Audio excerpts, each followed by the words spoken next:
আসসালামু আলাইকুম। তৃতীয় শ্রেণীর সুপ্রিয় শিক্ষার্থীবৃন্দ, আশা করছি তোমরা সকলে ভালো আছো। গত পর্ব পর্যন্ত আমি তোমাদের সাথে তোমাদের গণিত বইয়ের 97 নম্বর পৃষ্ঠা থেকে আলোচনা করেছি। এখন ধারাবাহিকভাবে তোমাদের 98 নম্বর পৃষ্ঠা থেকে আলোচনা করব। ধারাবাহিকভাবে আলোচনাগুলো তোমাদেরকে দিচ্ছি যাতে তোমরা সহজে এই প্রতিটি পৃষ্ঠার সমাধান খুঁজে পাও।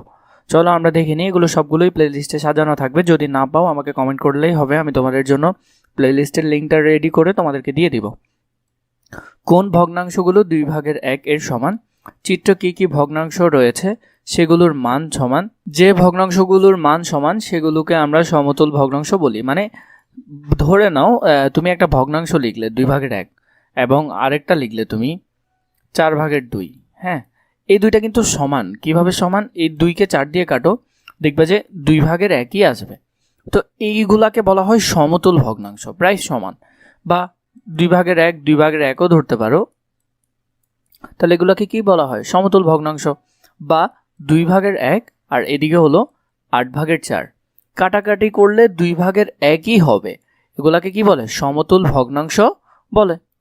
এরপর দেখো, এখান থেকে কিন্তু এটা মনে রাখবে যে যে ভগ্নাংশগুলোর মান সমান সেগুলো আমরা কি বলি? সমতুল ভগ্নাংশ বলি। যেমন ধরে নাও 2/1 সমতুল ভগ্নাংশ হলো এটা এটা এটা। কিভাবে? দেখো, এখানে যদি তুমি করো, এই 5 আছে উপরে, নিচে আছে 10। 5কে যদি কাটো, 5 একে 5, 10কে কাটলে 5 দুগুণে 10, তাহলে 2/1 মানে এটার সমান, তাই না?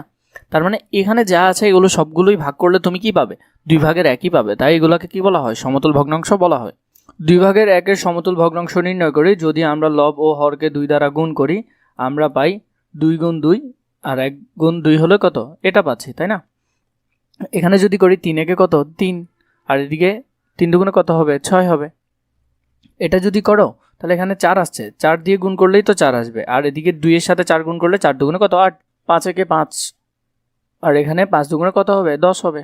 কোনো ভগ্নাংশের লব ও হরকে একই সংখ্যা দ্বারা গুণ করলে যে ভগ্নাংশ পাওয়া যায় তা সম্পূর্ণ ভগ্নাংশের কি? সমতুল। মানে ধরে নাও এখানে আছে কত? 2/1, ঠিক আছে? এটার সাথে তুমি উভয় পক্ষে 5 দিয়ে গুণ করতেছো। 5 না, অন্য যে কোনো সংখ্যা দিয়ে গুণ করতেছো। এটাও 5 দিয়ে করলে তাহলে কত হলো? নিচে হলো 5 দুগুণে 10, উপরে 5 একে 5। এখন দেখো, এখানে 5 এখানে 10, যদি কাটাকাটি করি 5 একে 5, 5 দুগুণে 10, তাহলে সেম কত? 2/1ই আসতেছে। তো সেম সংখ্যা দিয়ে যদি গুণ করো তাহলে কি হবে? ভগ্নাংশের সমতুল্যই হবে। আমরা কিভাবে সহজ সমতুল ভগ্নাংশ খুঁজে বের করব? চলো খুঁজে দেখি। আমরা 2/1 ও 4/2 সমতুল ভগ্নাংশ দুটি নিয়ে দেখি। এখানের মধ্যে দেখো, এখানে দুটি ভগ্নাংশ দিয়েছে, উপরটার সাথে নিচেরটা, নিচেরটার সাথে উপরটা, এভাবে করে। তাহলে 2কে 2 দিয়ে করলে 2 দুগুণে 4, 4কে 1 দিয়ে করলে 4 একে 4। দুটি ভগ্নাংশের লব ও হর পরস্পর গুণ করলে যদি গুণফল একই হয় তবে ভগ্নাংশ দুটি সমতুল হবে। এখানের মধ্যে দেখো এভাবে আমাদেরকে দিয়েছে, আমরা এগুলো করব। এখন নিচের ভগ্নাংশের জোড়াগুলো যাচাই করি এবং সমতুল ভগ্নাংশ খুঁজে বের করি। এখানের মধ্যে আমরা এগুলো যাচাই করব এবং সমতুল ভগ্নাংশগুলো খুঁজে বের করব। এখানের মধ্যে দেখো, 4কে 3 দিয়ে গুণ করলে কত হবে? 3 4 কত? উপরে হবে 3 4 12। 6কে 2 দিয়ে করলে 6 দুগুণে কত? 12, তাহলে উপরেও 12, নিচেও কত? 12। 5কে 8 দিয়ে করলে 5 8 কত? 40। 10কে 3 দিয়ে করলে 3 10 30। তাহলে এটা কি মিলতেছে? এটা মিলতেছে না। এখানের মধ্যে এরপরে এটা যদি দেখো, 4 6 কত? উপরে 24, আর এখানে 8 3 8 কত? 24। তাহলে 24 24, এটা মিলতেছে। 8কে 5 দিয়ে করলে 5 8 কত? 40, আর 10কে 4 দিয়ে করলে 4 10 40, তাহলে এটাও মিলতেছে। এখানের মধ্যে এভাবে এগুলো দিয়েছে এবং আমি তোমাদেরকে সমাধানগুলো দেখিয়ে দিচ্ছি। এরপর দেখো, এখানে করেছে, এখানে আসছে কত? লব ও হরের মধ্যে 12, তাহলে 4/2 এবং 6/2 ভগ্নাংশ কি? জোড় সমতুল। এটার মধ্যে আসছে কত? এটার মধ্যে আসছিল 24 আর 24, তাহলে এটাও কি? সমতুল ভগ্নাংশ। এর পরবর্তীতে দেখো, এটা জোড়ায় লব ও হরের পরস্পর গুণ করলে কি হয় না? গুণফল ভিন্ন হয়, যার কারণে এটা কি নয়? এটা সমতুল ভগ্নাংশ নয়। কিন্তু এখানের মধ্যে দেখো গুণ করলে 40 40 আসছে, তাহলে এটা কি? সমতুল ভগ্নাংশ।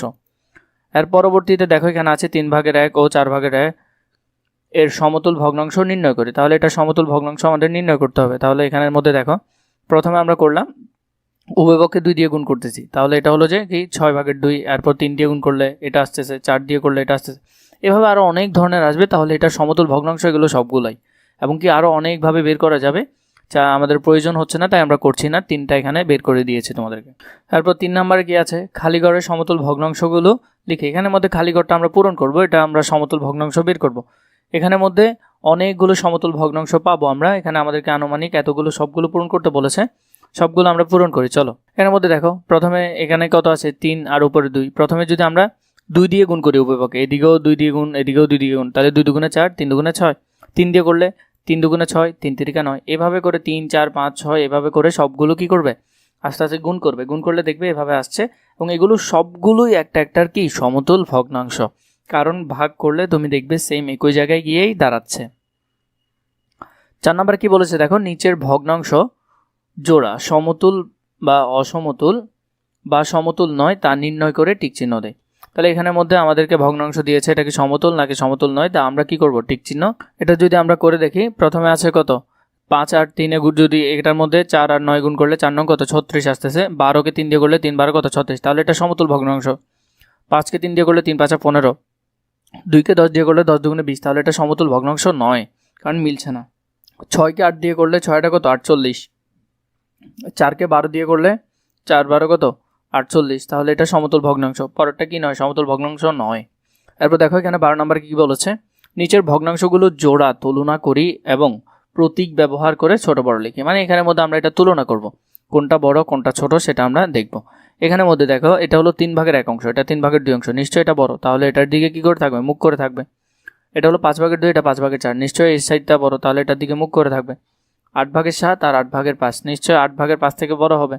এখানে হলো 1 আর এখানে হলো 7 ভাগের 6, তাহলে এটা হবে যে এই 1টা বড় হবে এটার তুলনায়। এখানের মধ্যে দেখো কি বলেছে, যেহেতু 1 7 ভাগের 7 এটার থেকে কি এটার সমান, তাহলে এখানে হলো 7 ভাগের 6, তার মানে 1টা কি হবে ওদের থেকে বেশি হবে।